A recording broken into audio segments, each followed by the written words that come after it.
The less moral framework is atheism. Atheism has no grounds for objective moral values or duties. And it's interesting that in that last speech, I was disappointed to hear no defense given of that crucial second contention that I offered against Dr. Harris's view.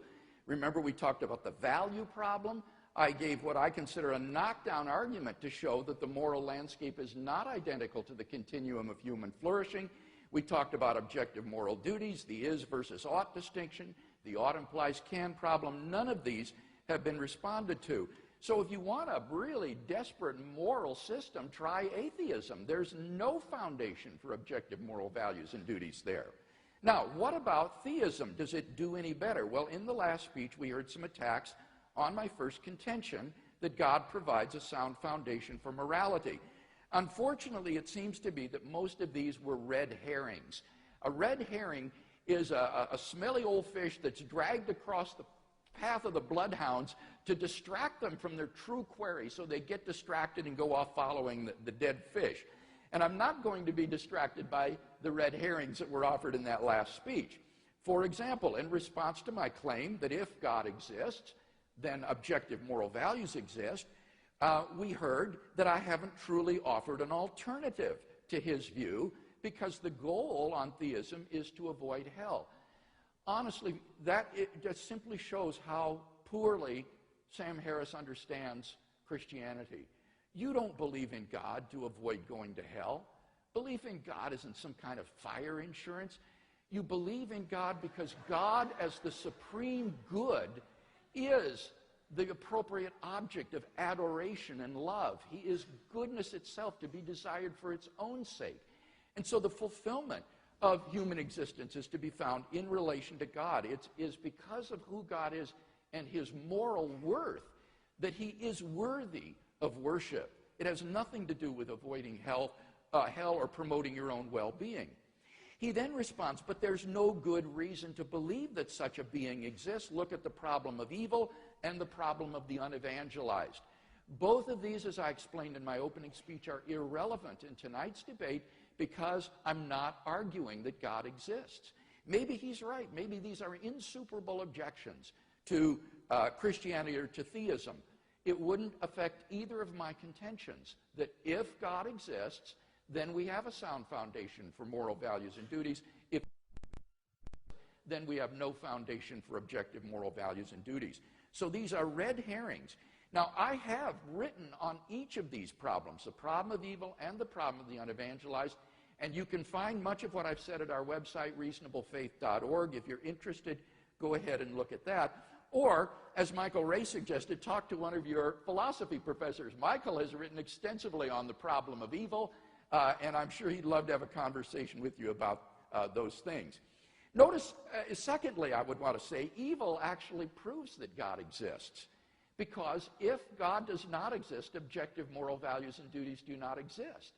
If evil exists, it follows that values and duties do exist, namely some things are evil. So evil actually proves the existence of God, since in the absence of God, good and evil as such would not exist. So you cannot press both the problem of evil and agree with my contention that if God does not exist, objective moral values and duties do not exist, because evil actually will be an argument for the existence of God. Notice that Dr. Harris has no moral foundation for saying that Christian beliefs are morally execrable, because he has no foundation for making such a judgment. If atheism is true, what objective foundation is there for affirming that one view is execrable and another is not? There's simply no basis for such judgments. So, if he wants to have a debate on theism, I will happily engage in one with him, but that's not the debate for tonight.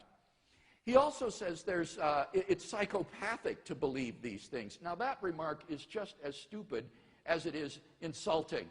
It is absurd to think that people like Professor Peter Van Inwagen here at the University of Notre Dame is psychopathic, or that a guy like Dr. Tom Flint, who is as gracious a Christian gentleman as I could have ever met, is psychopathic. This is simply below the belt. So it seems to me that we've not been given any refutation of the view that if God does exist, then his essence, his character is determinative for the existence of objective moral values. What about objective moral duties? Here I explained that God's commands must be consistent with his nature. And Dr. Harris continues to press the point, oh, but the Bible supports slavery. Again, I'll refer you to Professor Copan's book, which shows that that is a gross misrepresentation of ancient Israel, which did not, in fact, promote slavery as we understand it in light of the experience in the American South. But again, that's simply not irrelevant because I'm not, that isn't relevant because I'm not defending the Bible tonight. I'm saying that for a theist, whether Jew, Christian, deist, Hindu, moral duties will be grounded in the divine commands which are based in his nature. He says, but then what about people like the Taliban who say that God has commanded them to do certain atrocities? I would say the very same thing to the Taliban that Dr. Harris says, namely, God did not command you to do those things. That's exactly what Dr. Harris would say. The reason he thinks that is because he doesn't believe that God exists, but I would say that because I think that the Taliban has got the wrong God, that in fact God hasn't commanded them to commit these atrocities, and indeed God will only issue such commands as are consistent with his moral nature and for which he has morally sufficient reasons. So I don't think this first contention is really in much dispute tonight. I think it's obvious that if God exists, then obviously objective moral values exist independently of human opinion. They're grounded in the character of God. And there would be objective moral duties if God exists, because our duties arise in response to the moral imperatives that God issues to us.